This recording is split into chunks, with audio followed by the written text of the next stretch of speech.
আলাইকুম সম্মানিত ফেসবুক বন্ধুরা, আপনারা দেখছেন লেখার ঝুড়ি নিয়ে জাতির বিবেককে জাগ্রত করার জন্য আমাদের মাঝে হাজির হয়েছেন আমাদের এই এলাকার সংগ্রামী কবি, জাতির বিবেক কবি আব্দুল কুদ্দুস। আজকে দেখি উনি কি জিনিস নিয়ে আসছেন আপনাদের মাঝে। আসসালামু আলাইকুম। উপস্থিত আমার ফেসবুকের দর্শক শ্রোতা বন্ধুরা, আমি আজ আপনাদের সামনে একটি দেশাত্মবোধক কবিতা নিয়ে উপস্থিত হয়েছি। কবিতার নাম স্বাধীনতার কাঙালি। ভারতের পদতলে পৃষ্ঠ এ বাঙালি, কোনো কিছুর অভাব নেই এ বাংলায়।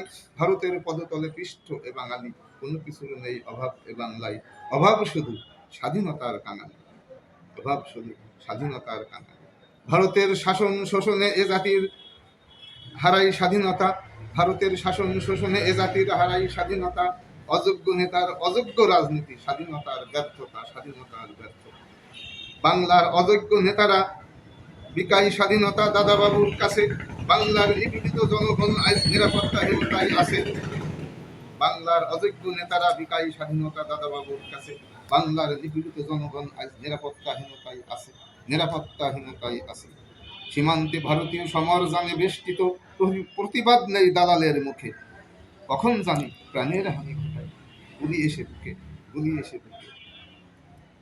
স্বাধীনতার বাঙালি আর নহে কাঙালি, এবারও দাঁড়াবে রুখে। এ জীবন বিসর্জন দিতে প্রস্তুত আছে বাংলা মায়ের সুখে। স্বাধীনতার বাঙালি আর নহে কাঙালি, এবারও দাঁড়াবে রুখে। এ জীবন বিসর্জন দিতে প্রস্তুত আছে বাংলা মায়ের সুখে, বাংলা মায়ের সুখে, বাংলা মায়ের সুখে। আলহামদুলিল্লাহ।